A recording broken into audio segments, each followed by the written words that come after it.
고린도후서 12장입니다. 12장, 13장 마지막 내용을 마무리합니다. 앞에서 계속해서 이 고린도후서는 사도권에 대한 변증, 그래서 개인적인 그러한 이야기들이 많고 또 개인적인 그러한 이러한 자랑, 또 답변, 또 설득, 이러한 표현법을 동원해서 하나님이 사도 바울에게 사도권을 주셨다라는 것, 바로 그 사도권을 통해서 목회권이 또 펼쳐진다라는 것, 교회를 통치하고 다스리는 것, 또 설교하는 것, 또 성경을 쓰는 것, 또 성례를 집행하는 것, 이런 모든 목회권들이 펼쳐진다라는 것, 이러한 신적 권위를 위탁받은 목회권은 반드시 성도들로부터 존중되어야 한다라고 강조하고 있습니다.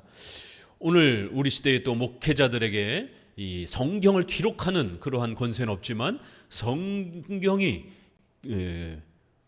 가르쳐지고 설명되어져야 되는 또 이러한 설교의 권위는 위탁되어 있다라는 것입니다. 그리고 성례를 집례하고 또 교회를 치리하고 다스리는 이 세 가지는 또 여전히 목회권으로서 오늘 우리 시대의 목회자들에게 또 주어져 있다라는 것입니다. 이렇게 장로 정치는 모든 성도들이 교회 정치에 참여하는 게 아니라 또 모두가 또 그렇게 돌아가면서 설교하는 것이 아니라 하나님이 특별한 부르심과 자격을 또 그렇게 주셔서 교회의 대표자로서 직분자를 세우고 그 직분자에게 이러한 신적 권위를 위탁하여 교회를 통치하고 다스리며 또 설교하고 성례를 집례하는 이러한 위탁된 권위를 가지고 교회를 통치하는 장로 정치의 이러한 형태를 교회 정치로 성경은 우리에게 소개하고 있다는 것을 앞서 말씀을 드렸습니다. 바로 고린도 후서는 이러한 교회론에 대한 장로 정치 질서에 대한 아주 중요한 내용들을 우리에게 많이 소개합니다. 특별히 디모데 전 후서도 이러한 교회론에 대한 목회론에 대한 아주 중요한 서신들입니다. 우리가 목회서신이라고 할 정도로. 그렇지만 그 디모데 전 후서에서는 예배부터 정치에 이르기까지 전반적인 부분들이 이렇게 골고루 이렇게 들어가 있습니다. 그리고 가장 중요한 어떤 결론적인 이런 핵심만 이렇게 탁탁탁탁 짚어주고 있습니다. 그런데 고린도 후서는 고린도 교회 성도들이 사도 바울의 목회권과 사도권을 조롱하고 비판하면서 바울이 세운 교회임에도 불구하고 바울을 내쫓으려고 하는 이러한 아주 심각한 교회의 혼돈과 무질서들을 아주 실제적으로 드러내면서 목회권이 왜 중요한지, 그거를 어지럽힌 바로 거짓 그러한 목사들과 또 그거를 추종했던 그러한 성도들의 이러한 죄가 무엇인지 이런 걸 아주 엄히 꾸짖어가면서 실예를 들어가면서 목회권을 무시하고 또 외면했을 때 성도들에게 어떤 심각한 또 하나님의 징계와 책망이 또 쏟아지는지, 목회권을 잘 교회 정치를 장로 정치를 잘 회복했을 때 또 하나님이 어떤 복을 내려주시는지를 아주 실제적인 그러한 또 역동적인 그러한 표현들을 통해서 아주 풍성하게 다뤄가고 있기 때문에 훨씬 이 고린도 후서가 아주 흥미진진하고 또 재미있고 또 아주 구체적인 그런 내용들이 훨씬 더 많이 담겨져 있습니다. 이제 결론을 내리면서 12장 13장은 이제 이러한 목회권에 대해서 함부로 하지 말고 이거는 그 목사 개인이 잘나서 그 목회자의 권위를 존중하는 게 아니라 하나님께서 그에게 주신 그 직분의 권위가 귀하기 때문에 그래서 존중하는 거라는 겁니다. 그래서 누구든지 합법적으로 그 직분의 자격을 취득하고 또 합법적 기관인 상회인, 노회와 총회로부터 그 목사로서의 직분을 얻게 되면 성도들은 순종과 복종으로서 신적 권위로서 그렇게 목회자의 목회권을 또 존중하면서 교회의 질서를 또 지켜가야 하는 바로 이러한 태도를, 신앙의 질서를 갖춰가야 된다라고 이제 마무리합니다. 11장에서는 아주 엄중한 책망이 있었습니다. 우리 다시 한번 읽어볼까요? 얼마나 무서운 책망이었느냐면 3절 4절 11장 3절 뱀이 그 간계로 이와를 미혹해 한 것 같이 너희 마음이 그리스도를 향하는 진실함과 깨끗함에서 떠나 부패할까 두려워하노라. 이렇게 지금 교회를 어지럽힌 이 심각한 죄는 결국 아담과 하와가 뱀에게 속아가지고 그 심각한 범죄에 빠진 것과 유사하다라고 이렇게까지 창세기의 그 타락의 그 장면을 끄집어다가 교회를 망가뜨린다라고 하는 것은 이 땅의 유형교회, 하나님의 나라의 유형교회를 붕괴시키는 이런 엄청난 죄이기 때문에 이것은 아담과 하와가 범죄한 죄에 못지않다라고까지 이렇게 책망을 합니다. 바로 그 죄는 무엇인가? 4절, 만일 누가 가서 우리의 전파하지 아니한 다른 예수를 전파하거나 혹 너희의 받지 아니한 다른 영을 받게 하거나 혹 너희의 받지 아니한 다른 복음을 받게 할 때에 너희가 잘 용납하는구나. 다른 예수, 다른 복음, 다른 영이 있다라는 것, 이걸 성도들이 너무 쉽게 받아들이더라는 것이에요. 이게 오늘날 한국교회 안에도 다른 예수, 다른 복음을 전하는 것을 교회가 성경에 무지하니까, 성도들이 성경에 무지하니까 너무 쉽게 다른 복음을 받아들이는 이런 심각한 모습들을 보게 됩니다. 열심히 우리 한마음교회가 또 칼빈주의, 개혁주의 교회들이 노력해서 칼빈주의, 개혁주의 이런 키워드를 치면, 네이버라든가 이렇게 치게 되면 적어도 건전한 그러한 칼빈주의, 개혁주의 자료들이 많이 1순위에 포진이 되어 올라왔습니다. 그런데 최근에 이제 저도 교회 이렇게 검색 관리를 좀 하다 보니까 다시 한번 칼빈주의 교회, 개혁주의 교회 이렇게 치니까 정동수 목사, 칼빈주의니 이단이라라고 이렇게 비판하는 정동수 목사의 설교와 동영상 이런 자료들이 제일 1순위에 올라오는 거예요. 왜냐하면 계속해서 그 피드백을 하고 영상의 이러한 그 반복 그러한 또 이러한 조회수를 늘리니까 제일 첫면에 뜨더라고요. 깜짝 놀랐어요. 그리고는 또 어떤 세미나 하는 게 이렇게 올라왔는데, 칼빈주의가 한국교회를 망친 주범이다 이러면서 칼빈주의가 왜 이단인가 이런 또 다른 또 세미나가 이렇게 올라와 있더라고요. 참으로 안타깝고 다른 복음, 다른 영에 너무 쉽게 빠지는 이러한 심각한 모습들을 보게 됩니다. 루터와 칼빈은 천년의 가톨릭의 부패를 개혁하고 종교 개혁을 일으켜서 개신교의 이러한 또 토대를 확립해 준 소중한 종교 개혁의 선조들입니다.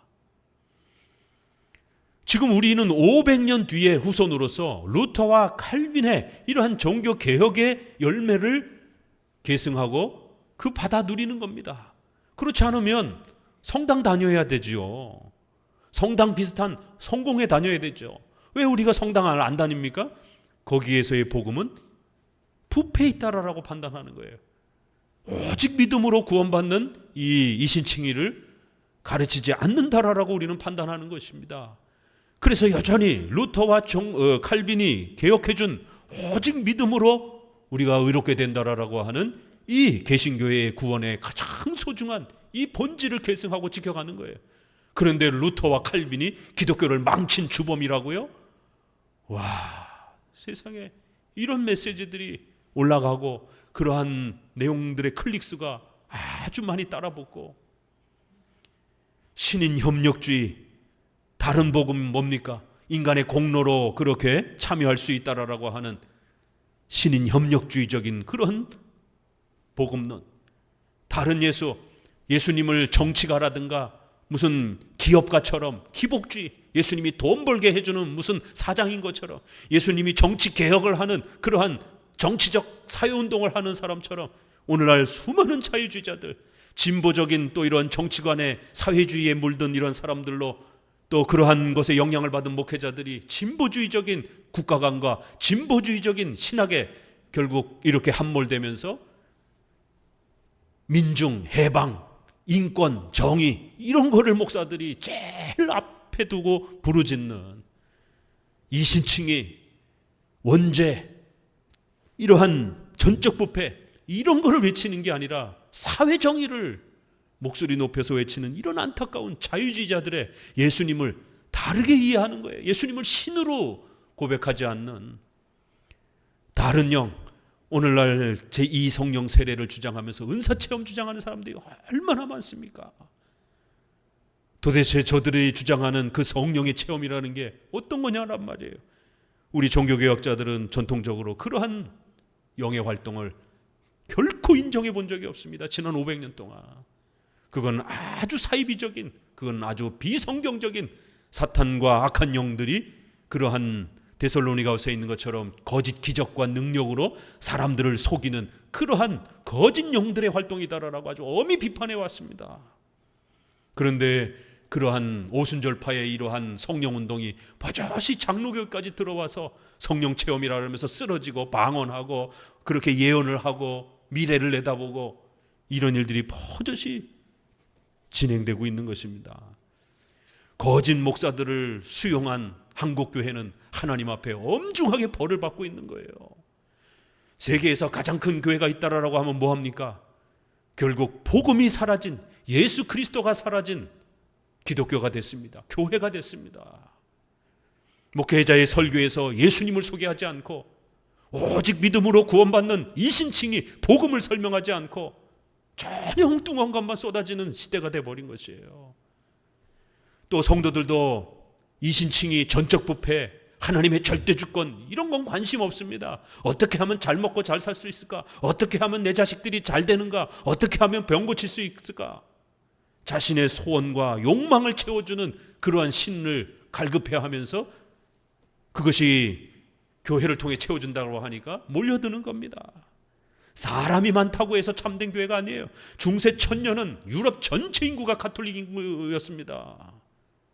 그러나 교회사 속에 가장 부패한 시대가 바로 그 유럽 전체가 기독교인으로서 존재하던 로마 가톨릭 시대가 바로 중세 시대의 그 타락과 부패를 우리는 잊어서는 안 됩니다.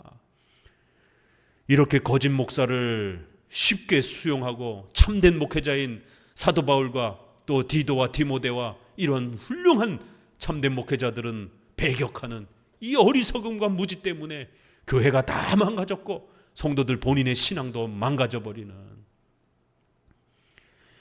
오늘 이제 12장을 통해서 바울은 다시 한번 참된 목회자는 어떤 사람인가를 이렇게 마무리합니다.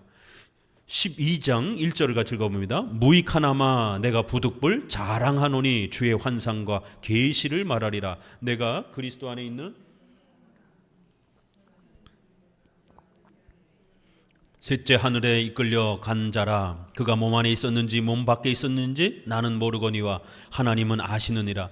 내가 이런 사람을 아노니 그가 몸 안에 있었는지 몸 밖에 있었는지 나는 모르거니와 하나님은 아시느니라. 그가 낙원으로 이끌려가서 말할 수 없는 말을 들었으니 사람이 가히 이르지 못할 말이로다. 이 아주 독특한 환상과 이러한 놀라운 체험을 소개합니다. 많은 은사주의자들과 신비주의자들이 이 성경 구절을 근거로 봐라, 사도 바울도 이런 3층 천국에 올라가는 신비한 경험을 했으니까 우리 성도들도 성경에 있지 않느냐, 그러니까 성경적으로 우리 하자, 성경에 있으니까 우리도 이런 경험할 수 있다. 그래서 소위 입신 체험이 얼마나 한국교회 안에 70년대 80년대에 전국 기도원마다 교회마다 입신 부흥회가 얼마나 많이 일어난지 몰라요. 한때는 방언 주는 운동, 그 다음에 또 한때는 이렇게 입신 운동, 그래서 목회자가 능력 있는 목회자가 기도하며 퍽 쓰러져 가지고는 천국 발발발발 떨면서 천국에 올라가는 경험, 환상을 경험하고 또 지옥에 또 내려가는 환상을 경험합니다. 이러한 비성경적 체험을 성령운동이라고 한국교회 소개한 사람이 누구입니까? 조용기 목사입니다.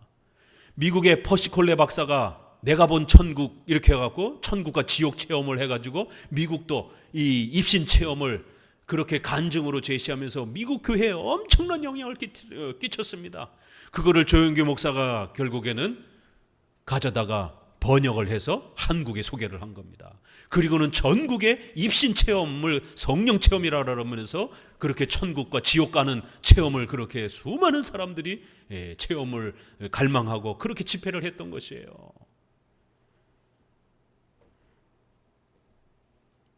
방언을 성경에 있으니까 연속된다라고 오늘날 얼마나 그렇게 우깁니까?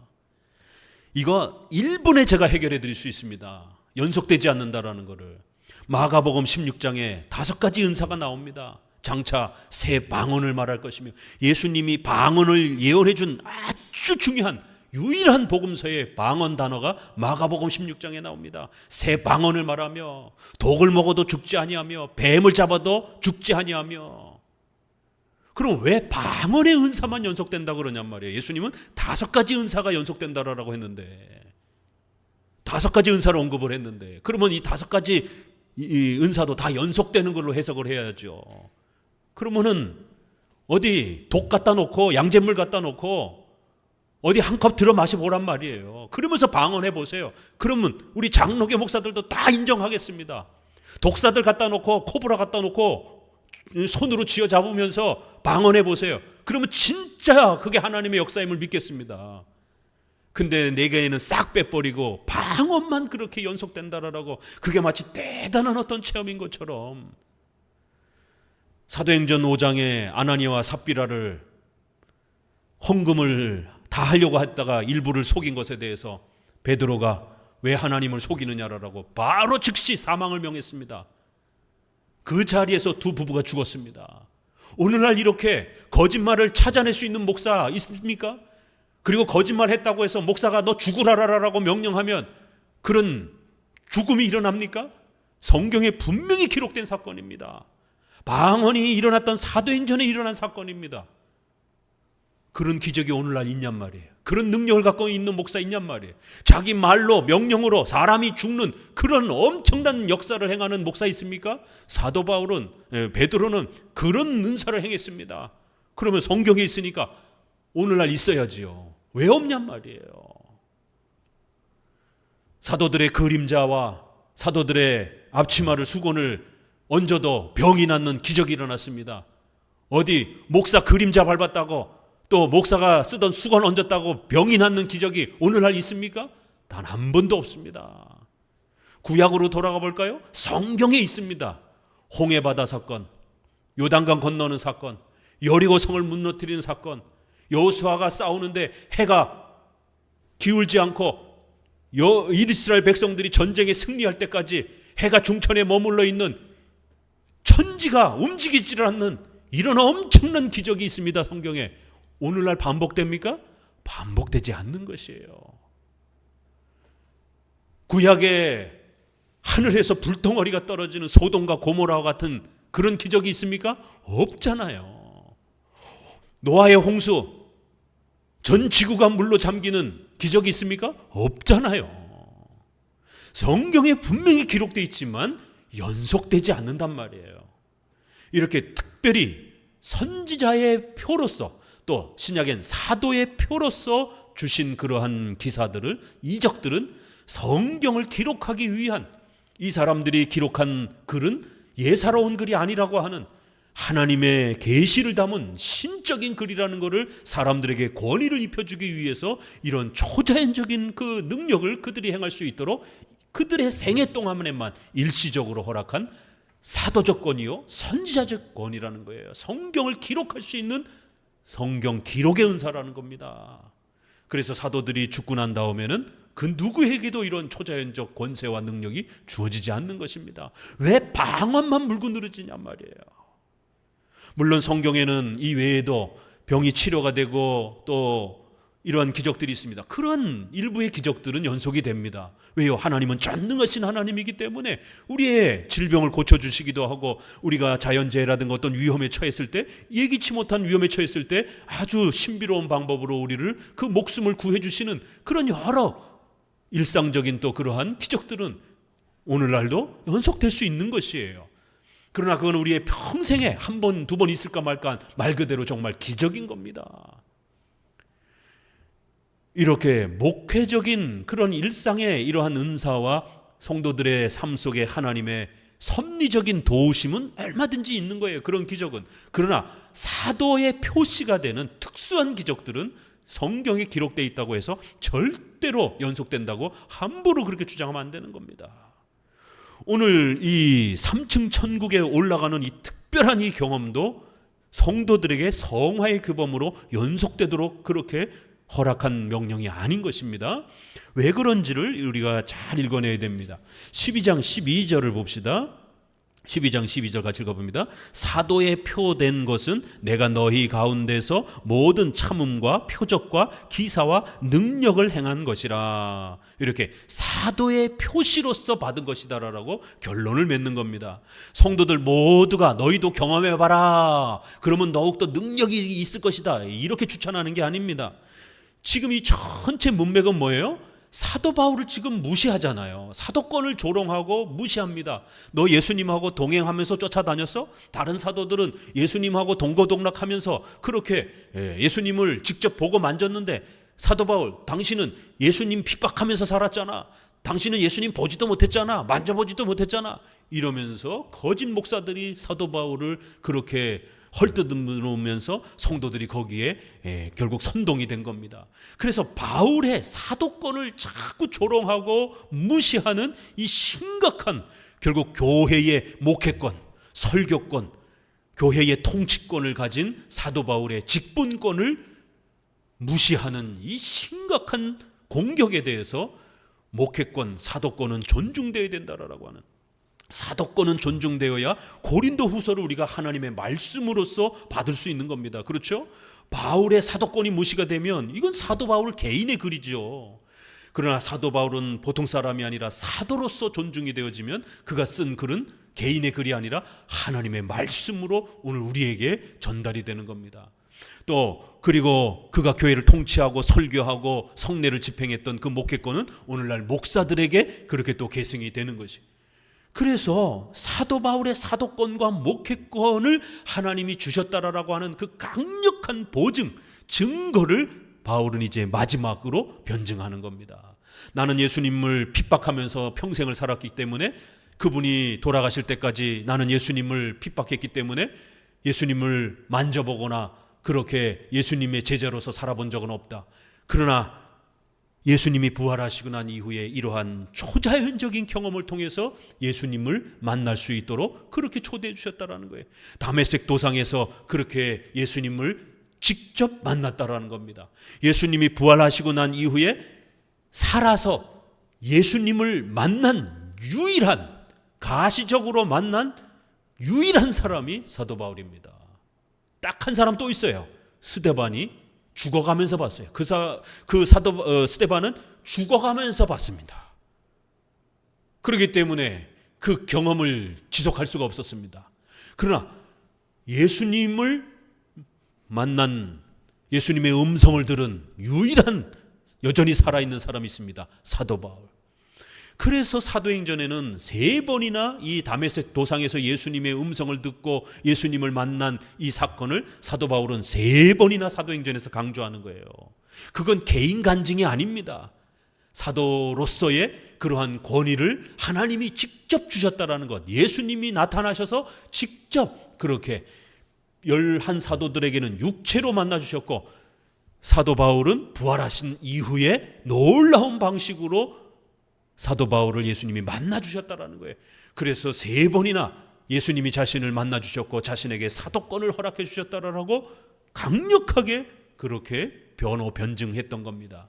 그걸 개인 간증으로 적용해서는 큰일 나는 것이에요. 바울이 이렇게 간증했으니까 우리 성도들도 교회 앞에 나와서 한번 간증해 보세요. 이러면 큰일 나는 겁니다. 바로 12장도 이 신비로운 두 번째 경험, 하나는 다메섹 도상에서 바울아 바울아 나는 내가 핍박하는 예수라 이러면서 예수님이 놀라운 방식으로 사도 바울을 만나주셨습니다. 그리고는 그런 경험은 살아서 그 누구도 경험해보지 못했습니다. 성경에 분명히 있지만, 사도가 경험해봤지만 다른 성도들은 절대로 경험한 기록이 없습니다. 함부로 따라해서는 안 되는 것이에요. 그거는 사도의 표로서 그 놀라운 표적과 기적과 능력을 주신 것이지 우리 성도들에게 성화의 그러한 공통적인 규범으로 준 게 아닙니다. 두 번째 변증하기 위해서 바울은 이렇게 3층 천국에 올라가서 그리스도를 배운 것을 또 한 번 이야기합니다. 다른 사도들은요, 이런 3층 천에 올라간 경험을 단 한 번도 하지 않았습니다. 기록부에서 찾아볼 수 있나요? 읽어본 적 없지요? 베드로, 요한 이런 사람들 3층 천에 올라가서 천국에 올라가서 예수님을 만나본 그런 이야기가 없습니다. 바울에게만 주신 거예요. 당대의 사도들에게도 이 경험을 주시지 않았습니다. 일반 성도들은 더더욱 하나님이 이 경험을 주지 않았습니다. 오직 사도 바울에게만. 왜요? 사도 바울은 예수님을 직접 살아서 이렇게 뵙지 못했기 때문에 제자로서의 그 권위와 보증을 덧입혀주기 위해서 사도에 대한 표로서 주신 것입니다. 자, 본문으로 돌아와서요. 270페이지 우리 교재로 돌아와서 이제 이 본문을 설명해 봅니다. 12장은 11장에서 언급한 사도권과 교회 직분에 대한 참된 자랑을 계속 설명합니다. 내가 자랑하겠다. 어리석은 자들이 자랑을 자꾸 하니까, 자기들이 잘난 목사라고 자꾸 자랑을 하니까, 그래? 그러면 나도 너희들 못지않게 엄청난 학연지연 혈연을 갖고 있어. 이건 참 어리석은 논쟁이지만 너희들이 하도 그걸 가지고 기준을 따지니까, 그래, 나도 어디 한번 자랑해보겠다. 나도 그들 못지않게 엄청난 학연지연 혈연, 나도 공부할 만큼 공부했어. 나도 혈통적으로 아브라함의 후손이야. 내 가문이 로마 시민권을 갖고 있어. 이런 식으로 바울이 내가 그러면 어디 한번 자랑해보겠다. 이렇게 자랑하는 것은 썩 편치 않지만 너희가 하도 그렇게 자격을 요구하니까 몇 가지 자랑해보겠다. 내가 부득불 자랑하노라. 11장 12장 1절에 자랑해보겠다. 이 참 성경이 희한하죠. 이 성경 구절을 어떻게 읽을 겁니까? 그래서 성경의 본문을 1인칭이 돼가지고 1인칭 시점에서 여러분이 바로 사도 바울이 된 것처럼 자기 이름을 집어넣고 그렇게 성경을 읽으면 안 된다는 거예요. 옛날에 큐티 할 때 이거 엄청나게 훈련시켰습니다. 성경이 잘 이해가 안 되니까 내 이름을 거기다 집어넣어서 그 저자의 이름에다 집어넣어서 바울아 바울아 사울아 자기 이름을 집어서 원균아 옛날에 저도 학생 때 그렇게 목사님이 가르쳐가지고 읽었어요. 그러면은 마치 하나님이 나에게 그렇게 말씀하신 것처럼 위로가 되는 것처럼 이렇게. 이건 마인드 컨트롤입니다. 지금 본문은 우리 자신에게 뭔가를 말씀하시는 게 아니라 바울에게 하나님께서 뭔가를 말씀해 주면서 그 바울에게 주신 그 독특한 경험과 그 사건이 왜 그렇게 중요한지에 대해서 우리가 객관적으로 이 내용이 도대체 뭘 뜻하는 것인지에 대해서 찾아내야 되는 겁니다. 여러분에게 이런 희한한 경험을 주겠다라고 하는 게 아니에요. 여러분이 그러면 뭘 자랑할 겁니까? 이 본문을 읽고 오늘 본문을 12장을 읽었어요. 여러분 적용해 보세요. 아침에 묵상하면서 고린도후서 12장을 읽었어요. 이게 바로 큐티식의 주관적인 사적인 해석의 적용의 성경 해석 읽기가 얼마나 위험한 것인지 아주 정확하게 신뢰를 들을 수 있는 구절이 이 고린도후서 12장입니다. 이 독특한 경험, 더더구나 사도 바울이 자기 자신을 변호하고 자랑하고 뽐내는 이러한 표현들을 성도들이 어떻게 자기 신앙에다 적용할 것인지. 성도들이 그러면 의시되고 자랑해도 되는 겁니까? 여기 분명히 내가 부득불 자랑할 것이다 라고 말하잖아요. 내 자랑을 좀 들어라 라고 말하잖아요. 그러면 1인칭으로 개인적으로 자기 이름을 집어넣었으면 여러분 그대로 따라 하셔야 되잖아요. 내가 이제 오늘 자랑을 좀 많이 하고 살아야 되겠다. 이걸 하나님이 여러분에게 오늘 적용하라고 주신 거예요? 그러니까 이제 양심에 찔리니까 돈 많은 거, 내가 똑똑한 거 이런 거 자랑하긴 조금 뭐하니까 내가 연약한 거를 자랑합니다. 요 뒷구절에 가면 이제 우리가 그리스도 안에서 연약합니다. 나의 연약할 때 하나님이 힘을 줍니다. 이거 대부분 많이 적용했죠. 그러니까 하나님은 내가 아무것도 할 수 없습니다. 하나님께 그렇게 연약하다라고 낮아지면 하나님이 도와주십니다. 물론 다른 본문에는, 다른 성경에는 우리의 낮아짐을 요구하는 본문이 있어요. 그러나 이 본문은 그런 내용이 아닙니다. 우리가 성경을 얼마나 엉망으로 마구잡이로 내중심적으로 읽고 적용했는가가 이 12장 읽다 보면 아주 적나라하게 다 나타납니다. 그래서 우리 장로교 관점 객관적으로 읽으라는 거예요. 공적으로 읽으라는 거예요. 여기서 소개하는 교리가 무엇인지를 찾아내야 된다는 거예요. 그리고 그러한 교리, 목회권 네, 순종하고 복종하라는 거예요. 그러면 여러분들은 목사님이 싫은 소리하고 여러분의 생각과 다른 이야기들을 이야기할 때 과연 순종하고 복종할 수 있겠느냐라는 거예요. 우리가 맹신은 안 되지만 순종과 복종은 반드시 해야 됩니다. 절대로 자기 자유 마음대로 신앙생활하는 건 아닙니다. 극단적 자유와 극단적 맹종은 둘 다 문제입니다. 장로교인은 목회자의 설교에 당회와 노회의 통치와 다스림에 순종과 복종하는 거예요. 이걸 고린도후서가 가르치는 겁니다.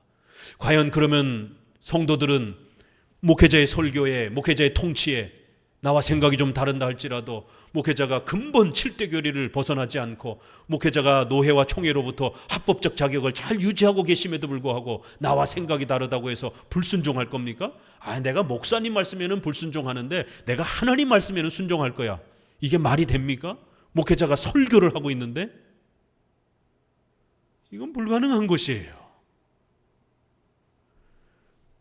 결국 목회자의 설교를 불편하게 여기고 거부하는 것은 곧 하나님의 말씀을 거부하는 것으로 그렇게 평가되는 겁니다.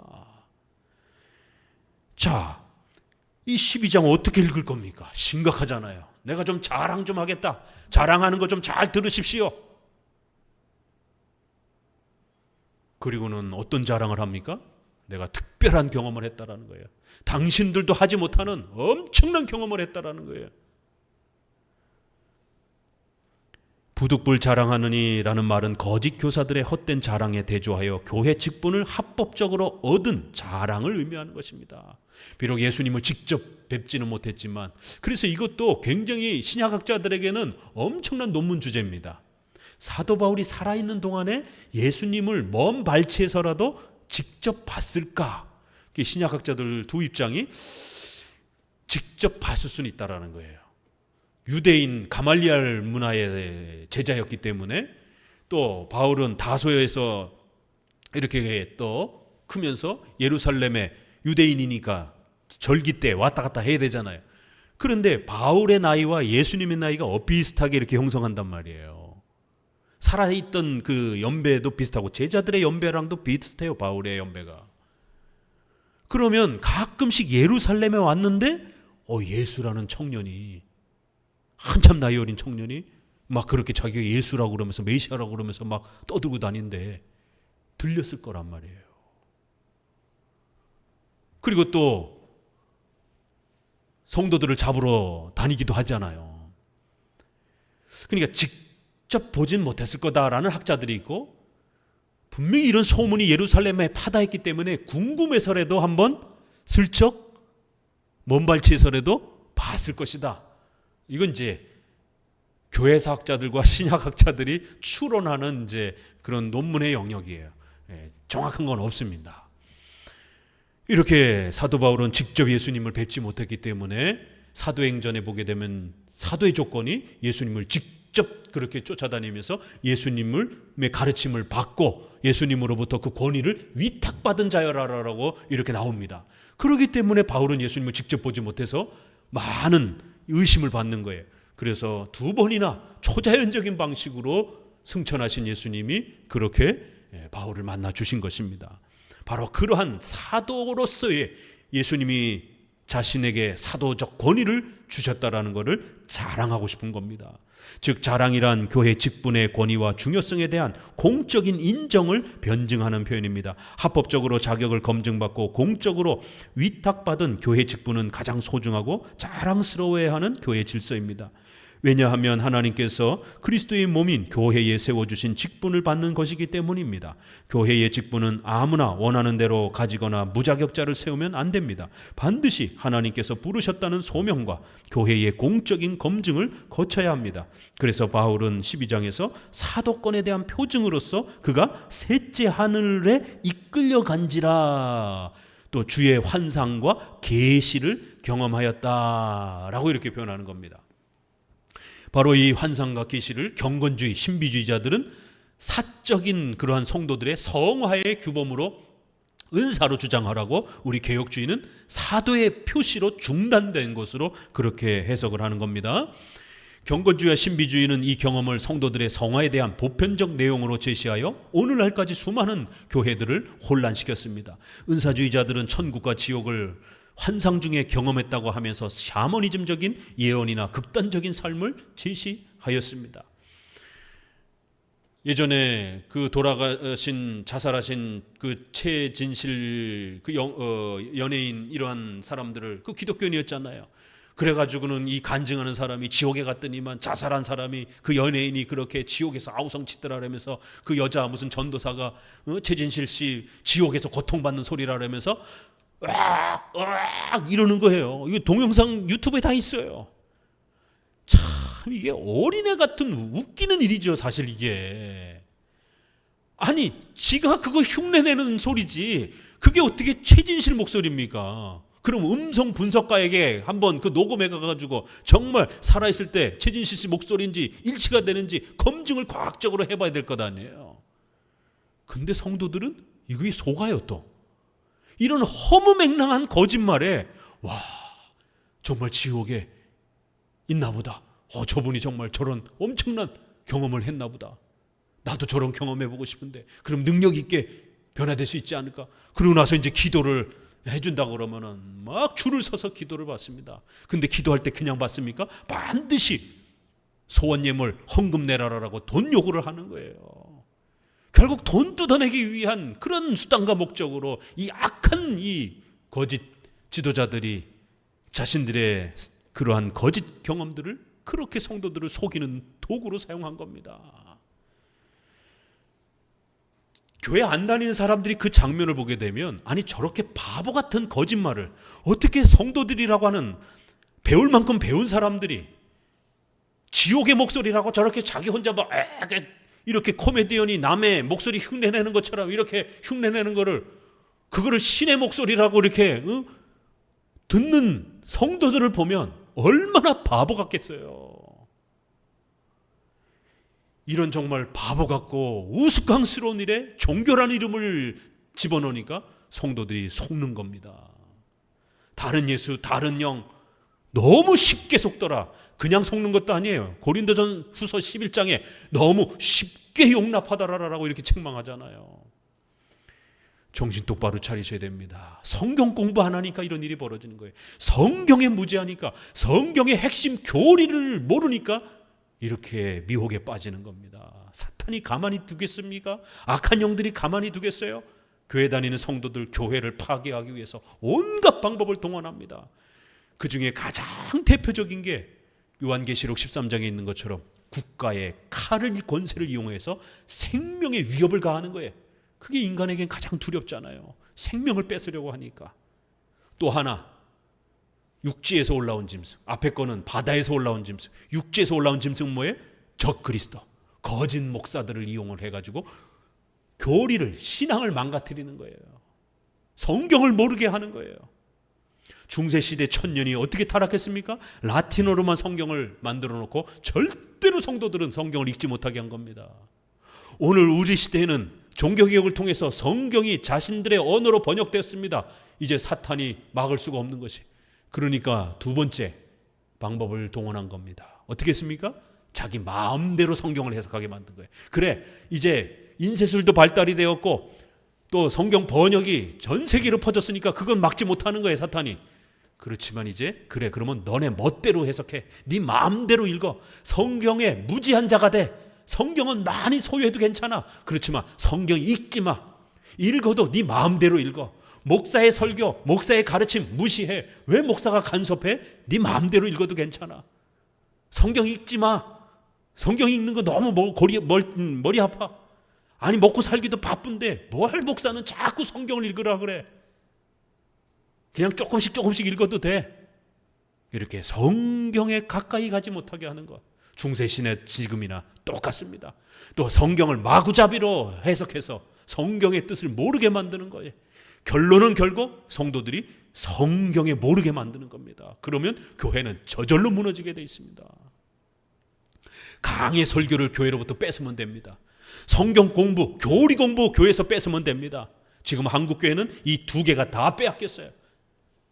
강의 설교하는 교회, 천교회, 만교회 중에 하나 있나 찾아보세요.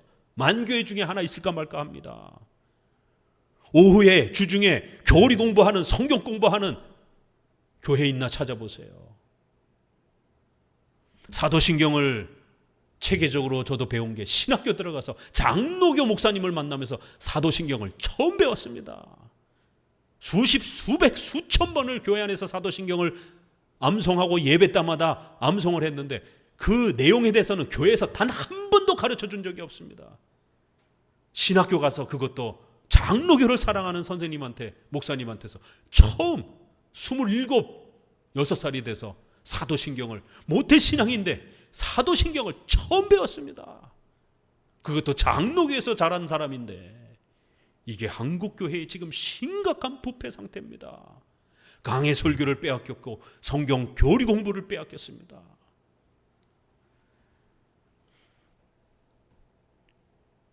계속 읽어봅니다. 하지만 이 12장 경험은 사도의 표된 것은, 이렇게 표적과 기사와 능력으로서 이 경험을 주신 것이다 라는 말씀처럼 참된 사도적 표시인 겁니다. 즉 바울을 사도로 세우기 위해서 하나님께서 바울에게만 임시적으로 주신 사도적 표시인 것입니다. 바울 자신도 이 경험의 단회성과 임시성을 강조하기 위해서 자, 어떻게 표현하나 보세요. 한 사람이라 이렇게 표현합니다. 내가 이런 경험했다, 내가 이런 놀라운 경험을 했다, 내가 이런 어떤 엄청난 시간을 가졌다 라고 I, 1인칭 나라고 쓰지 않습니다. 갑자기 어떤 사람, 영어로도 a man 이렇게 표현하는 거예요. 관사를 어를 쓰는 거예요. 어떤 이렇게 표현해요.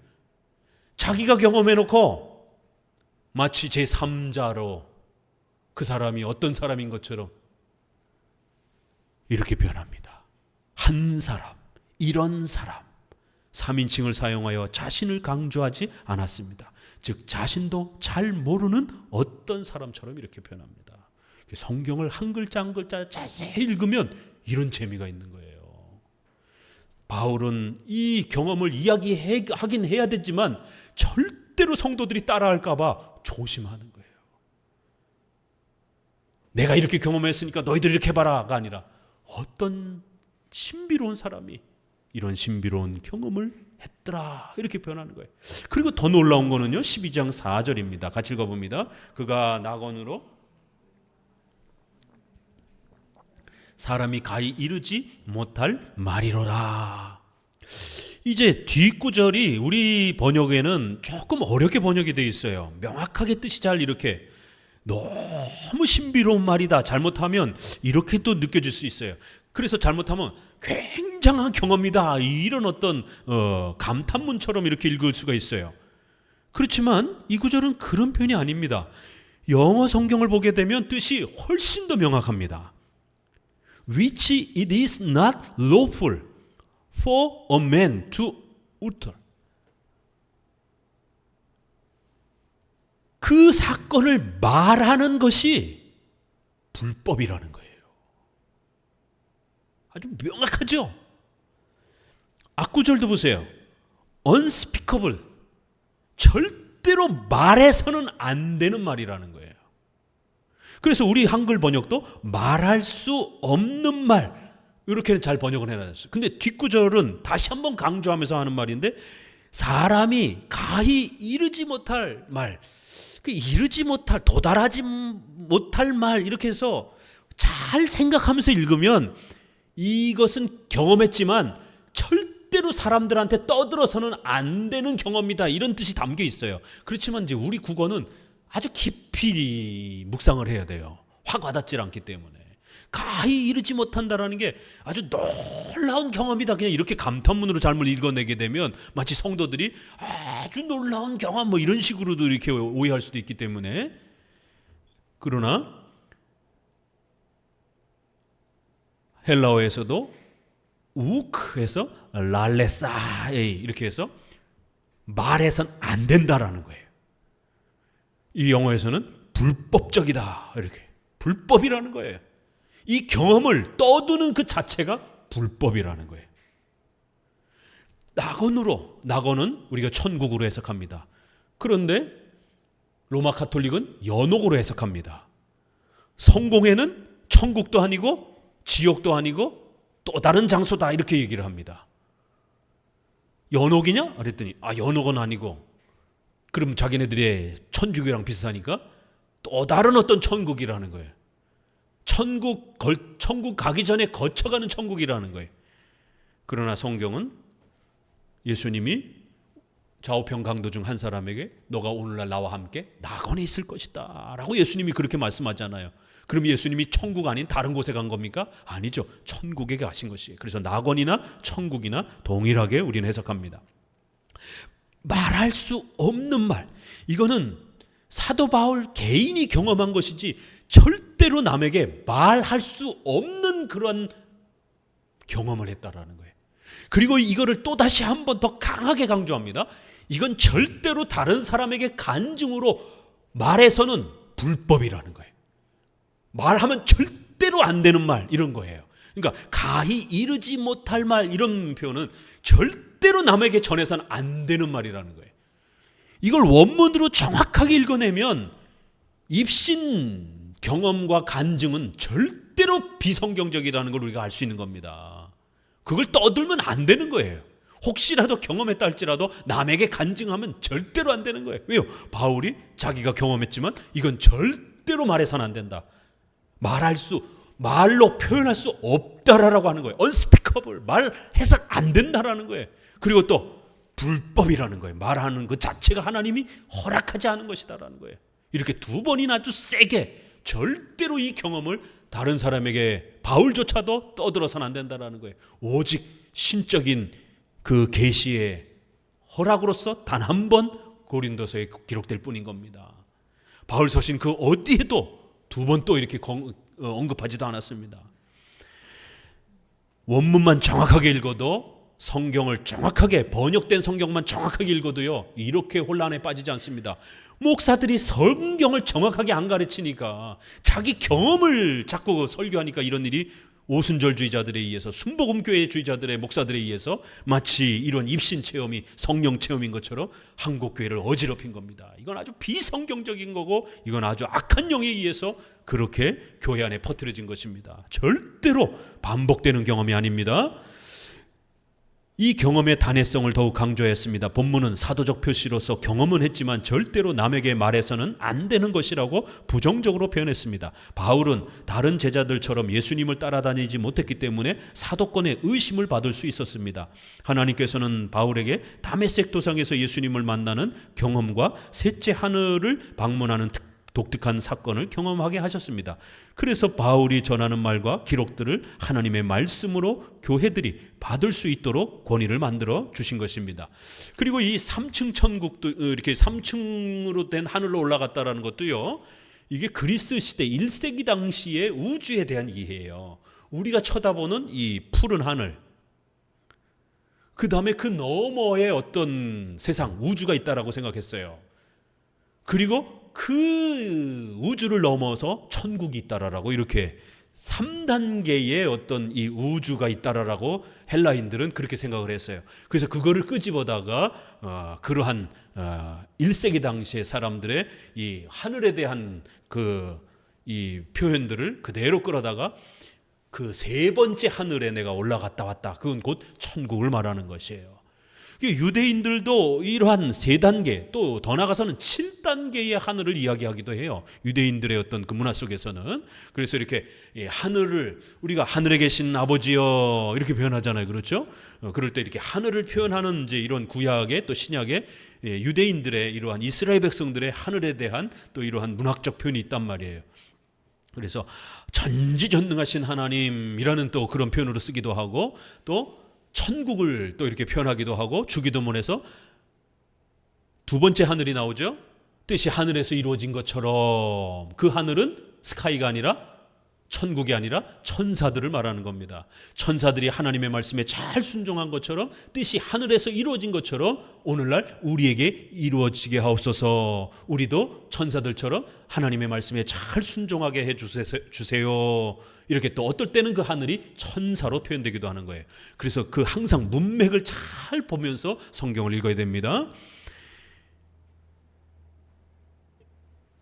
마지막으로 바울은 이 경험이 자신에게조차도 남용되지 않도록 12장 7절에서 같이 읽어봅니다.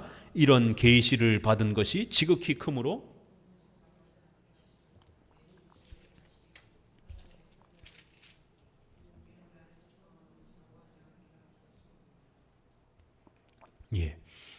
이 경험이 얼마나 어마어마한 경험이었느냐면 사도 바울조차도 잘못하면 진짜 자랑에 빠질까 봐 하나님께서는 강력한 억제장치로 그에게 질병을 허락하셨다라는 거예요.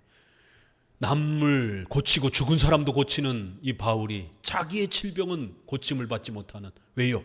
이 어마어마한 신적 계시를 경험하고 전달하는 이 소중한 이 자리가 자칫 잘못하면 개인의 자랑으로 혹시라도 넘어갈까 봐 하나님은 바울을 극히 고통과 아픔 속에서 낮아지도록 그렇게 육체의 가시, 사단의 사자를 주셨다.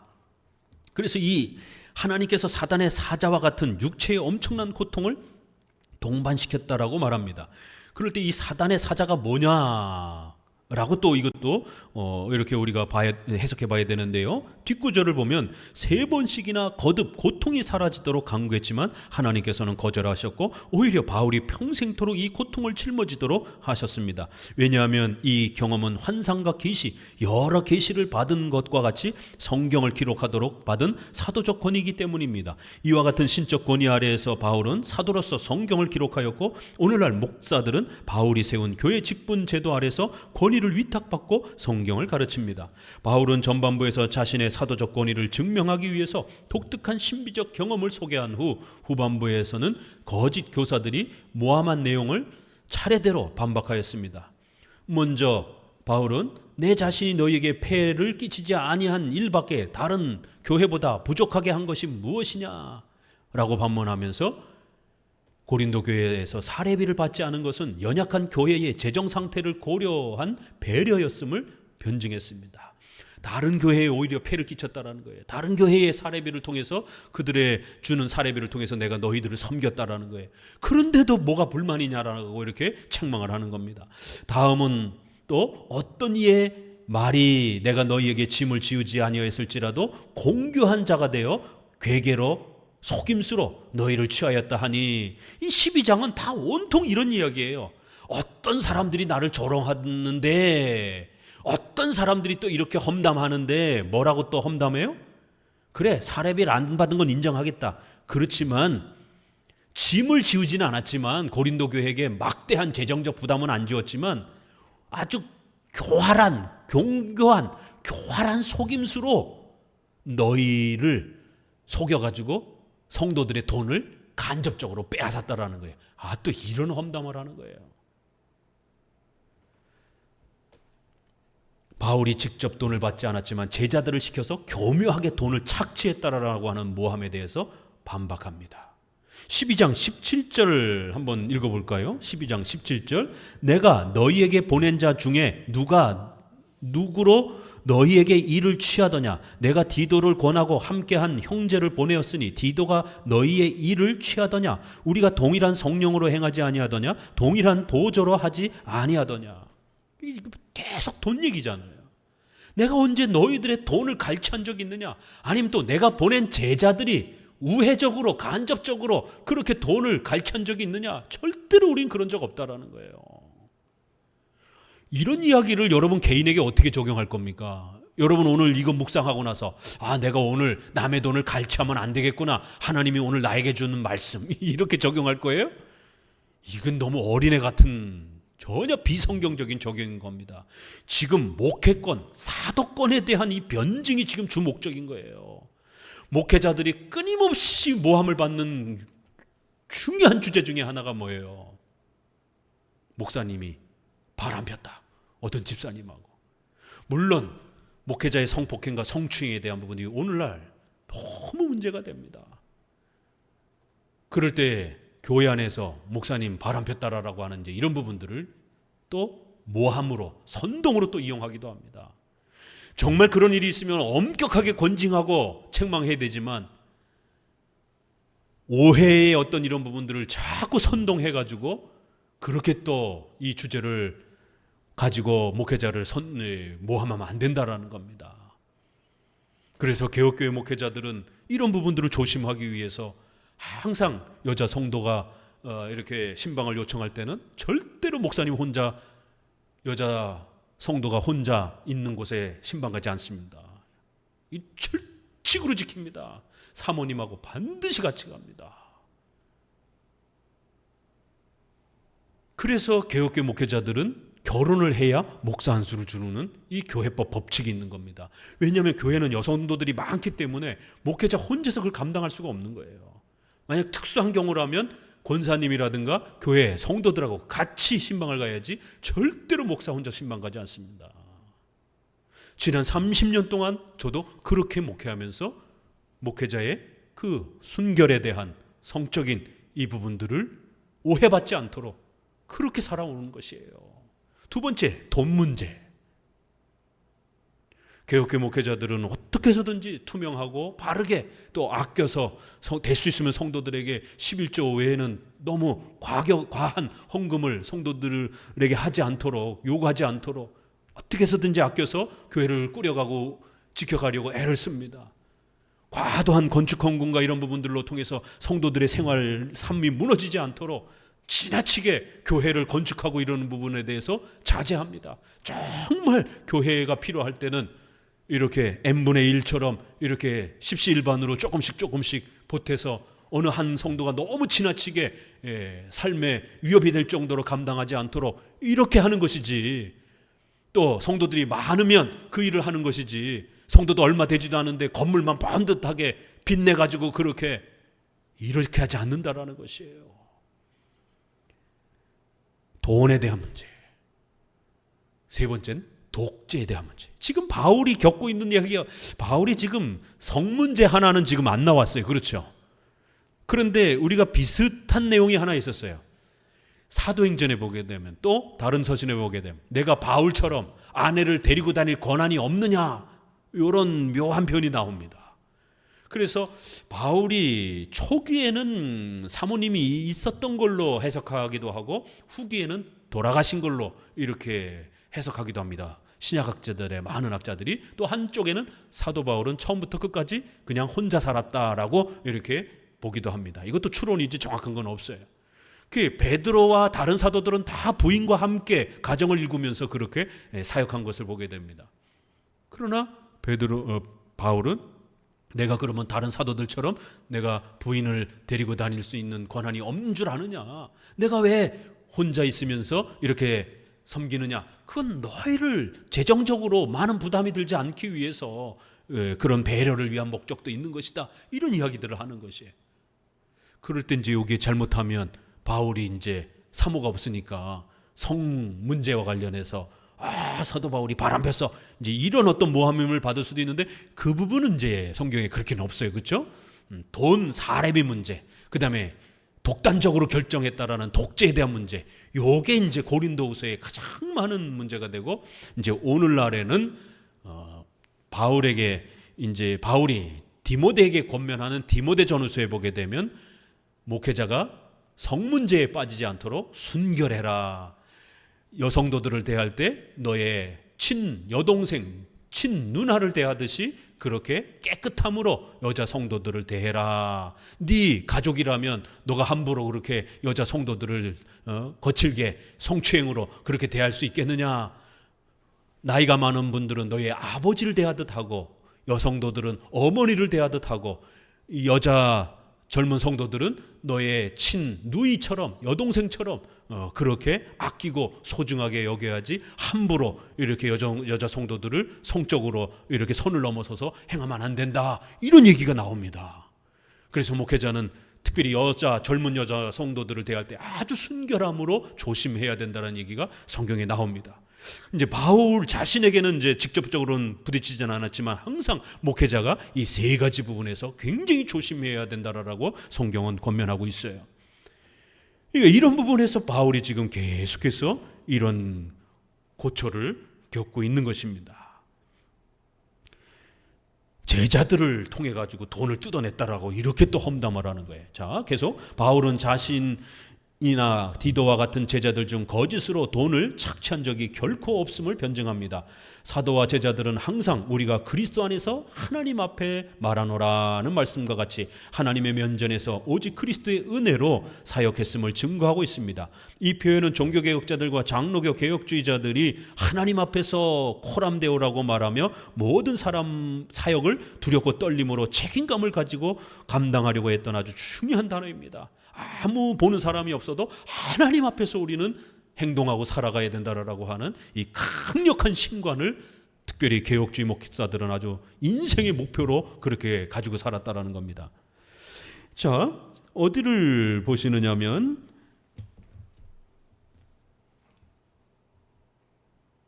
10절 9절부터 봅니다. 9절 10절을 한번 봅시다. 12장 내게 이르기를 내 은혜가 내게 족하도다. 이는 내 능력이 약한 데서 나오고 온전하여짐이라 하신지라. 이러므로 도리어 크게 기뻐함으로 나의 여러 약한 것들에 대하여 자랑하리니 이는 그리스도의 능력으로 내게 머물게 하려 함이라. 그러므로 내가 그리스도를 위하여 약한 것들과 능력과 궁핍과 핍박과 곤란을 기뻐하노니 이는 내가 약할 때 곧 강함이라. 이거 성도들이 개인에게 얼마나 많이 적용합니까? 그렇죠? 물론 요 구절 자체만으로도 우리 성도들이 연약할 때 하나님의 능력으로 도와주신다라는 내용이 적용될 수 있어요. 그러나 이거는 좀 더 확대한 적용이지 원래 내용은 아니에요. 원래 1차적인 내용은 뭐예요?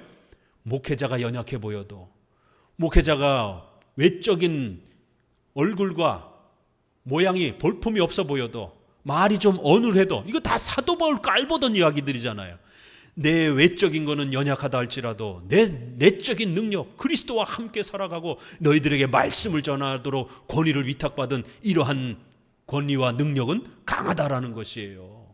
목회자의 이러한 외모와 외적인 거 가지고 목회자를 함부로 대하지 말라라는 얘기입니다. 이게 그래, 너희들이 지적하는 것처럼 나 외모에 있어서 출중하지 않다, 나 번듯하게 이렇게 살지 못한다, 나 사모도 없다, 너희들이 주장하는 것처럼 그렇게 내가 많은 연약함들을 가지고 있다라는 거예요. 그러나 하나님께서 나를 이렇게 연약하게 두신 이유가 있다라는 거예요.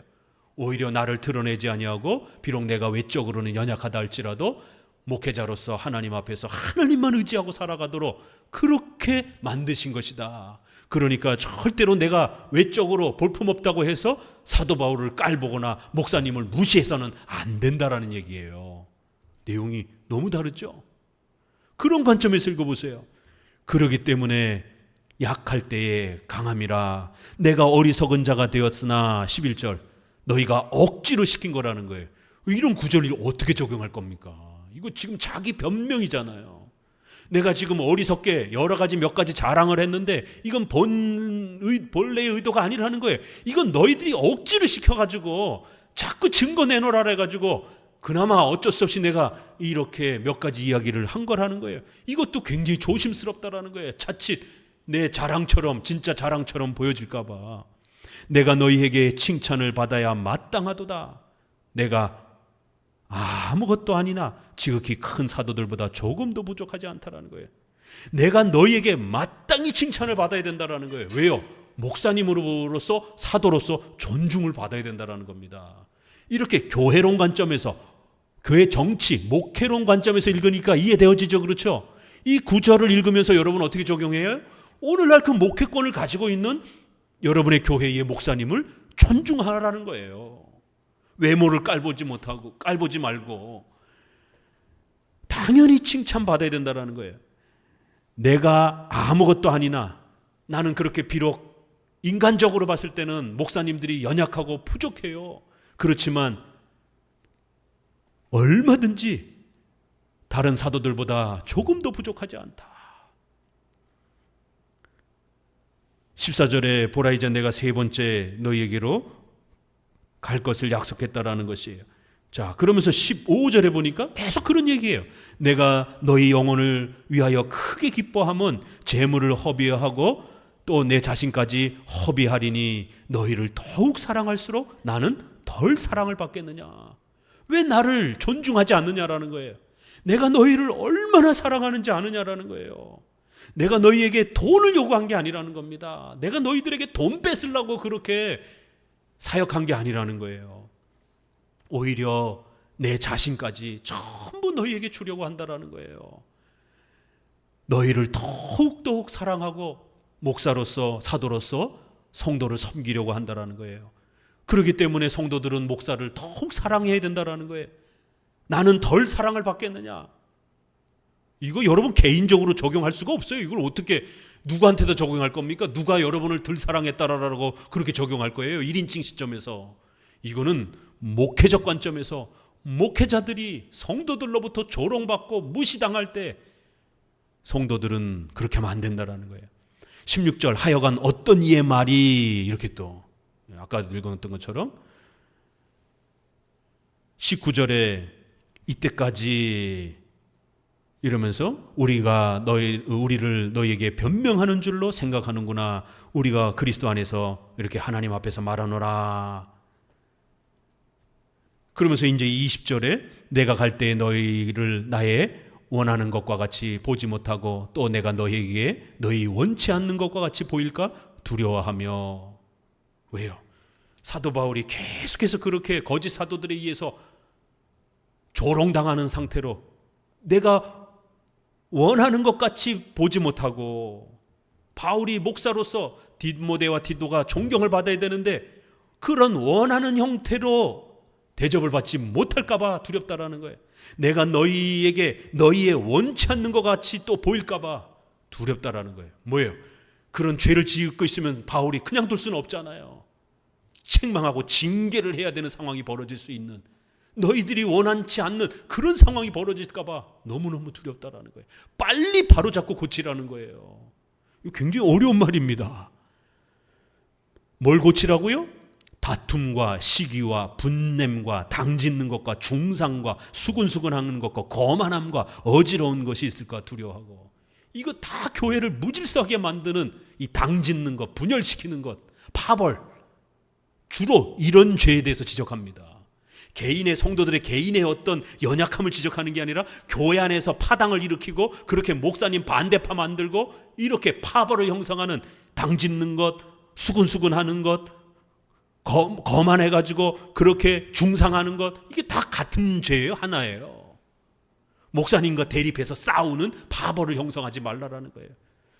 또 내가 다시 갈 때 내 하나님이 나를 너희 앞에서 낮추실까 두려워하고, 또 내가 전에 죄 지은 여러 사람의 그 행한 바 더러움과 음란함과 호색함을 회개하지 아니함을 인하여 근심할까 두려워하노라. 왜요? 그거 만약 보게 되면 바울이 고린도전서에 뭐라 그랬어요? 아주 강력하게 징계하겠다라고 경고했잖아요. 이거를 개인적으로 어떻게 적용할 겁니까? 이거 여러분이 뭐 누굴 가서 야단칠 거예요? 이건 목회적으로 접근을 해야 되는 겁니다. 목회권 아래에서. 13장 마지막 장 읽어봅니다. 13장도 한번 1절 어떻게 또 시작하나 보세요. 내가 이제 세 번째 너희에게 갈 터이니 두세 증인은 내 입으로 말마다 확정하리라. 내가 같이 읽으세요. 이미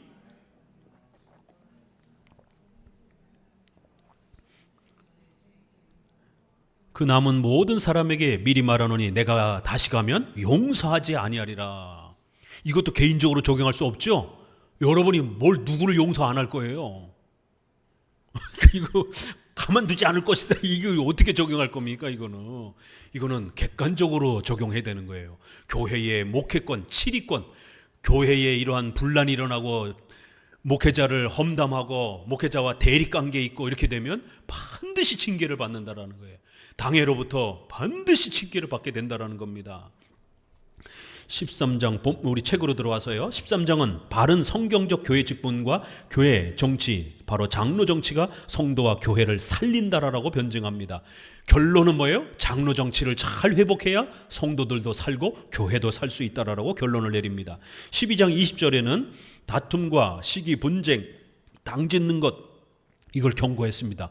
교회가 거짓 교사들의 속임에 빠지지 않도록 경고하였습니다. 13장은 전에 죄 지은 자들과 그 남은 모든 사람에게 미리 말하노니 내가 가면 용서하지 아니하리라고 말해요. 앞에서 언급한 책망과 경고를 이어갑니다. 하지만 이 엄중한 책망은 이를 인하여 내가 떠나 있을 때에 이렇게 쓰는 것은 대면할 때에 주께서 너희를 파하려 하지 아니하고 세우려 하여 내게 주신 그 권세를 따라 엄하지 않게 하려 함이니라는 말씀과 같이 낙심하게 하거나 파괴하려는 것이 아닙니다. 오히려 바울이 직접 대면하여 책망하기 전에 고린도 교회 성도들이 권징 질서를 스스로 바로잡을 수 있도록 배려해 준 것이라고 변증합니다. 교회 정치란 무조건 책망만 한다고 해결되는 것이 아니라 책망조차도 성도의 섭리적 형편과 교회법적 절차를 충분히 고려해야만 교회를 바로 세울 수 있는 것입니다. 우리 10장 8절 같이 다시 한번 또 읽어봅니다. 이거 유스 디비눔, 교회의 당회의 노회 총회의 권위는 신적인 권위를 위탁받은 것이다 라고 말씀을 드렸죠. 10장 8절, 이 장로 정치가 신적 권위를 가지고 있다라고 하는 이 유명한 표현입니다. 8절, 주께서 주신 권세는 너희를 파려고 하신 것이 아니요 세우려 하신 것이니 내가 이에 대하여 지나치게 자랑하여도 부끄럽지 아니하리라. 여기 오늘 13장 10절에도 내게 주신 그 권세를 따라, 이렇게 비록 인간이지만 저나 여러분이나 똑같은 인간이에요. 그렇지만 목사로서 부름받아 이 목사의 직분을 합법적으로 받았을 때는 저는 하나님의 말씀을 설교하고 예수님이 성찬을 주신 것처럼 여러분에게 예수님 대신에 그렇게 성찬을 주는 신적 권위, 또 하나님의 교회를 어지럽혔을 때 예수님이 꾸중하는 것처럼 예수님이 제자들을 얼마나 많이 꾸중했습니까? 베드로에게 사탄아 물러가라 라고까지 책망을 하면서, 그렇게까지도 책망하면서 제자들도 하나님 앞에서 성장해 간 겁니다. 그럼 우리 성도들은 신앙생활하면서 얼마나 많이 꾸중을 받을 수 있겠어요? 그러면 하나님 앞에서 예수님이 직접 나타나서 하리마 너 왜 이렇게 잘못했어? 너 혼날 줄 알아? 너 성찬 1년 동안 금지, 이렇게 예수님이 직접 음성으로 들려주는 건 아닙니다. 성경의 기록이 끝났기 때문에. 지금은 유형교회를 세우셔서 당회를 세워서 목사와 장로를 세워서 그들에게 신적 권위를 주시고 그들이 하나님의 말씀을 신실하게 자격을 갖춰서 설교하고 또 성례를 주고 또 치리를 행사하면 그건 예수님이 말씀을 가르쳐 주는 거고, 예수님이 자신의 몸을 떼어 이것은 내 몸이다 라고 그리스도의 몸으로 초대하는 것이고, 또 예수님이 꾸중하는 것으로 그렇게 순종하고 복종하시라는 거예요. 장로 교인이 된다라고 하는 것은 이 목회적 권세, 유스 디비눔, 신적 권위를, 당회의 신적 권위를 존중할 줄 아는 것이다라는 거예요. 오늘날은 장로 교인이 되는 게 참 힘듭니다. 목사님의 성경적이고 바른 합법적인 목사님의 설교와 교회 통치에 여러분 순종과 복종할 수 있습니까?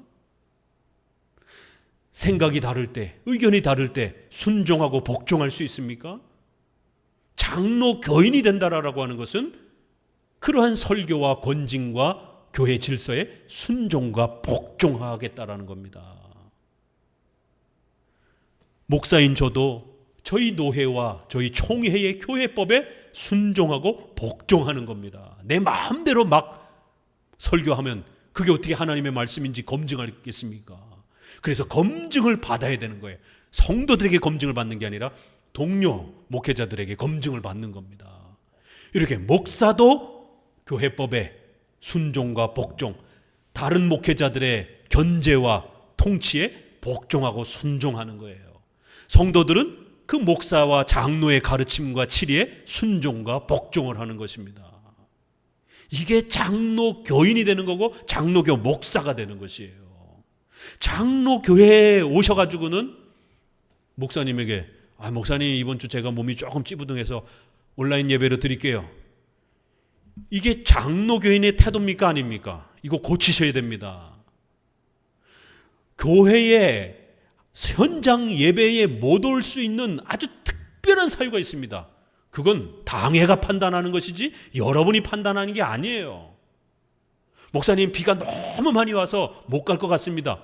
이건 통보죠. 여러분이 결정한 거를 목사에게 받으라라고 명령하고 통보하고 지시하는 겁니다. 부탁하는 것도 아니에요. 그럼 목사님 그거 안 된다 그러면 어떡할 거예요? 장로 교인이 된다라고 하는 것은 목회자의 가르침과 설교에, 당회의 그 권면에 나와 생각이 다를지라도 허락을 요구하는 거예요. 허락을 받는 겁니다. 순종과 복종을 하는 거예요. 목사님, 지금 제 형편에 이런 상황이 벌어졌습니다. 현장 예배에 이게 가고 싶긴 한데 이게 굉장히 힘든 상황이 됐습니다. 목사님, 어떻게 해야 되죠? 허락을 구해야 되는 겁니다.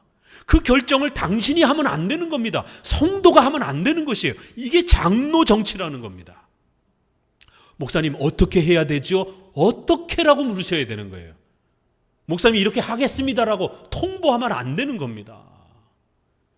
그러면 제가 들어보고 그 정황을 쭉 들어보고 정말 피치 못할 교회를 올 수 없는 그런 사유에 해당이 된다라면 당회가 판단하는 거예요. 이거 너무 심각하고 위험한 상황이 있습니다. 잘 치료하시고 좀 쉬었다가 다음 주에 오시기 바랍니다. 당회가 허락하면 그때서 이제 되어지는 겁니다. 장로교회 다니면서 목사님한테 통보하시는 분들이 너무 많아요. 허락을 받는 거예요. 허락을. 이번 주에 저희 노회에 재판이 있었습니다. 저희 노회 목사님이 인터넷 SNS에 페북에다 댓글을 하다가 좀 격하게 논쟁을 하면서 좀 이렇게 격한 표현을 통해서 좀 토론을 했어요. 그 상대방 목사님이 명예훼손죄로 세상 법정이 아니라 교회 법정에다가 총회에다가 고발을 했어요. 그래서 총회에 재판부에서 피고인 자격으로 부른 겁니다. 고소를 했기 때문에. 원고 피고가 발생이 돼가지고 이제 제가 또 신학자고 그러니까 제가 좀 변호를 부탁하는 이런 부분에서 노 회장님과 저가 이렇게 함께 도와주는 방식으로 저희 노회뿐이니까 어느 정도의 이게 책망에 해당이 되는 것인지 너무 지나치게 또 징계를 하면 안 되니까 그래서 이런 취지에서 댓글에 그런 정황이라든가 이런 상황이 있었습니다 라고 또 변호도 하고 그러나 조금 부족함은 있었습니다. 신학적으로는 문제가 될 수 있는지 없는지 이런 것도 살펴주고 이 재판이 신학적으로 건강하고 올바른지 아닌지 그것도 제 신학자가 또 옆에서 또 조언도 해주고 이렇게 해서 이번 주 재판이 끝났습니다. 목회자라고 해서요 SNS 개인의 공간이잖아요. 자기 마음대로 적을 수 있는 게 아니에요. 목회자가 글을 적고 공개된 공간에 어떤 의사표현을 할 때는 내 개인의 의견이지만 반드시 장로교 목사는 노회와 총회의 견제를 받는 겁니다. 혹시라도 교단의 명예를 실추한다든가 어떤 다른 동료 목사들의 어떤 그 명예를 실추한다든가 이런 부분이 나는 그런 의도가 아니었는데 이 듣는 사람이 기분 나쁠 수 있잖아요. 그런 부분들에 대해서 견제를 받고 그게 심하면 재판도 받을 수 있는 겁니다. 그래서 댓글을 쓰고 그럴 때도 장로교 목사들은 굉장히 조심해서 쓰는 거예요. 그게 내 사적인 공간이라고 해서 내 할 말 다 할 수 있는 게 아닙니다. 자유가 아닙니다. 무조건 방종의 자유가 아니에요. 목회자도 이렇게 조심스럽게 견제를 받으면서 자신의 모든 그러한 그 활동에 견제를 받는 거예요. 말씀의 견제를 받고 그 교회법의 견제를 받는 겁니다. 근데 성도들은 자기 마음대로 자유롭게 신앙생활을 하겠다? 그것도 장로 교회를 다니면서 그러면 안 되는 겁니다. 예수님이 주신 권세가 있다라는 거예요. 신적 권위를 당회해 주셨다라는 겁니다. 목사와 장로, 교회 대표자에게 주셨고 그 대표자들이 설교도 하고 하나님의 말씀으로 받고 치리를 하면 하나님의 책망으로 그렇게 견제를 받는 거예요. 그 양심의 자유는 하나님을 왕으로 신으로 하나님의 말씀을 경외하는 양심의 자유지 내 멋대로 하겠다라는 방종의 자유가 아닌 겁니다. 목사도 견제를 받고 성도도 신적 권위 앞에 견제를 받는 거예요. 하나님의 말씀 앞에 견제를 받는 겁니다. 이게 장로교 목사요, 장로교인인 겁니다. 맹신은 안 해요. 극단적 자유와 방종도 안 됩니다. 성경적인 장로 정치 질서 아래서의 순종과 복종은 신적 권위 아래서 진행되는 겁니다. 내게 주신 권세, 여러분에게 주신 권세가 아니라 당회에 주신 신적 권위를 우리는 존중해야 된다는 겁니다. 오히려 바울이 직접 대면하여 책망하기 전에 고린도 교회 성도들이 권징 질서를 스스로 바로잡을 수 있도록 배려해 준 것이라고 변증합니다. 교회 정치란 무조건 읽었고요. 밑에 줄 단락, 무질서한 교회를 회복하기 위해서는 성경적인 교회 정치 제도가 바르게 세워져야 합니다. 이 일을 위해서 바울은 너희가 믿음이 있는가? 같이 읽어봅시다. 확증하라는 두 가지 원리를 제시했습니다. 참된 교사와 거짓된 교사를 구별하기 위해서는 교회의 권징 제도가 바르게 작동해야 하고, 권징 제도가 제대로 유지되기 위해서는 시험과 확증의 일을 끊임없이 반복해야 한다는 것이에요. 여기서도 이 시험과 확증이라고 하는 것은 목회자의 이러한 자격을 철저히 검증하고 확증하고, 확증되었으면 존중하라는 것이에요. 이 13장 5절도 가장 많이 곡해되는 구절 중에 하나예요. 너희는 믿음에 있는가? 너희 자신을 시험하고 너희 자신을 확증하라. 예수 그리스도께서 너희 안에 계신 줄을 너희가 스스로 알지 못하느냐? 그렇지 않으면 너희가 버림받은 자느니라. 이거 잘못 읽으면요, 유보적 칭의가 취소될 수 있다라는 경고처럼 들립니다. 이걸 구원론에다 적용하면 큰일 납니다. 이 본문은 지금 구원론을 이야기하는 게 아니에요. 그렇죠? 교회론을 이야기하는 거잖아요. 그러면 너희 자신을 돌아보라, 너희 자신을 잘 점검해보라 라는 얘기는 뭐예요? 구원의 유무를 점검하라는 얘기가 아니라 올바른 목사님을 알아보지 못하는 어리석음에 빠지면 안 된다라는 거예요. 교회의 정치 질서가 무엇인지를 잘 파악하라는 얘기입니다. 이게 너희가 만약 그리스도 안에 있다라면 이런 성경적 권위와 질서들을 제대로 이해해야 되지 않겠느냐라는 거예요.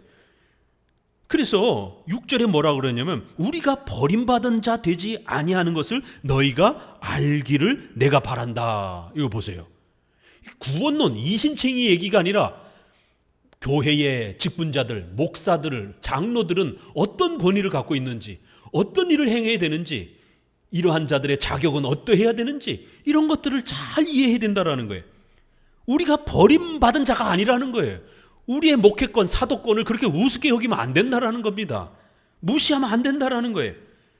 우리는 합법적 자격을 갖춘 자임을 너희들이 잘 시험하고 테스트해보고 확증하라는 거예요. 그리고는 존중하라는 겁니다. 7절에 우리가 하나님께서 너희로 악을 조금도 행치 않게 하기를 원하노라. 악을 행하는 게 뭐예요? 목사님 무시하고 합법적인 목사님을 깔보고 이런 죄를 지적하는 겁니다. 지금 그런 무질서한 행동을 하게 되면 그 하나님 앞에 죄를 짓는 거라는 거예요. 이는 우리가 옳은 자임을 나타내고자 함이 아니라는 거예요.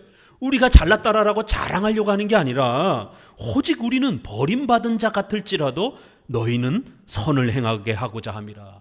우리가 비록 외적으로 연약해 보인다 할지라도 우리가 교회를 잘 섬겨서, 목회자들이 교회를 잘 섬겨서 성도들이 건강하게 잘 자라가도록 도우려고 하는 것이지, 목회자들이 좀 연약하다고 해서, 목회자들이 좀 부족하다라고 해서, 목회자들이 좀 나이가 연로하시다고 해서 함부로 깔보거나 이러면 안 된다라는 거예요. 지금 다 계속 목회권에 대한 이야기 관점에서 이거를 읽어야 이해가 되지, 도대체 이게 뭔 말인지 이 목회권을 떠나서 읽으면 이해가 안 됩니다. 이게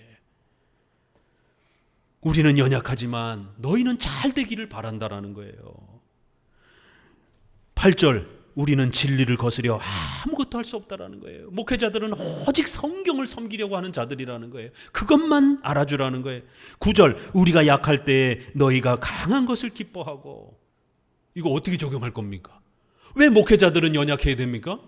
왜 성도들은 강하라고 그럽니까? 비록 목회자들이 이렇게 어렵고 힘들고 성도들은 넉넉하게 사대보험 다 받으면서 다 살잖아요. 그렇지만 목회자들은 그런 것도 보장되지도 않고 평생을 가난과 싸워가면서 삶의 미래를 예측할 수 없고 그런 고난과 어려움들은 늘 짊어지면서 연약함 속에 살아간다라는 거예요. 이런 목회자들의 연약함을 함부로 깔보고 무시하면 안 된다라는 거예요. 그건 다 교회를 섬기기 위해서 그렇게 자원해서 연약해진 거라는 거예요. 너희가 온전하게 되는 거라는 거예요. 교회가 잘만 세워진다라면 바랄 게 없다라는 거예요.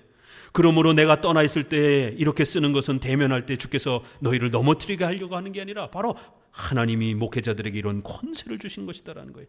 11절 그러니까 너희들은 마음을 같이하여 일치된 신앙을 가지라는 거예요. 무질서와 어지럼에 빠지지 말고 파벌 형성하지 말고 일치된 교리 안에서 신앙 고백 안에서 같은 마음, 같은 뜻을 품으라는 거예요. 이렇게 성경적 교회 질서를 잘 지키면 하나님께서 13절 주 예수 그리스도의 은혜와 하나님의 사랑과 성령의 교통하심이, 이거 축도할 때 쓰는 말이잖아요. 이런 엄청난 삼위일체의 축복이 너희에게 주어질 거라는 거예요.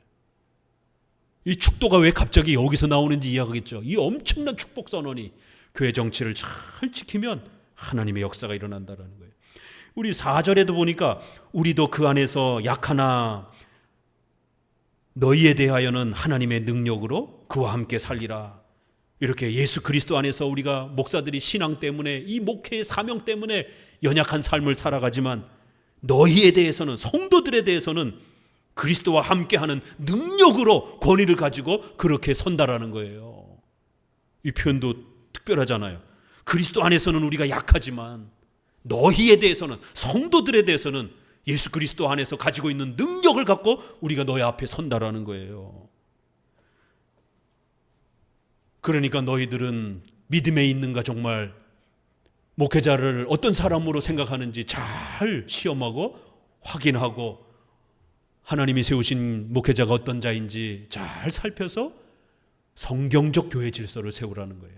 결론을 읽습니다. 교회는 같은 교리, 같은 정치, 같은 생활을 확립할 때만 무질서를 극복하고 그리스도의 몸으로 세워져 갈 수 있습니다. 고린도후서는 무질서한 교회를 성경적인 교회 정치 질서로 회복시키는 중요한 목회적 원리를 가르쳤습니다. 바울은 고린도전서에 시작하면서 같은 말을 하고 같은 마음, 같은 뜻으로 온전히 합하라고 한 것처럼 마지막 구절에서도 마음을 같이하여라고 이렇게 동일하게 언급하면서 장로 정치를 구현하고 회복해야 하나님의 축복이 임한다라고 이렇게 마지막 권면을 내리는 것입니다. 고린도후서 굉장히 어려운 성경이지만 교회론적 관점에서 읽으면 너무너무 은혜가 되고, 오늘 우리 시대에 장로교회를 세운다라는 게 어떤 것인지, 장로교회의 질서에 순종하고 복종한다라는 것, 특별히 유스 디비눔이라고 하는 신적인 권위를 우리가 존중한다라는 게 무엇인지 다시 한번 깨닫게 됩니다. 목사는 목사로서 내가 속해 있는 교단의 질서와 교회법에 내가 존중하고 또 복종한다는 게, 견제를 받는다라는 게, 누구든지 견제받는 건 싫은 거예요. 자유가 억압받으니까. 그러나 하나님의 말씀에 복종하기 위해서는 이러한 외적인 질서와 훈련이 필요한 겁니다. 그래서 하나님이 이러한 질서를 세워주신 것입니다. 우리 성도들은 당회에 순종하고 복종하면 되는 것이에요. 오늘 이제 고린도서를 마치면서 정말 우리가 장로교 목사, 또 장로교인으로서 살아갑시다. 기도합니다. 하나님 감사합니다. 고린도후서를 맺으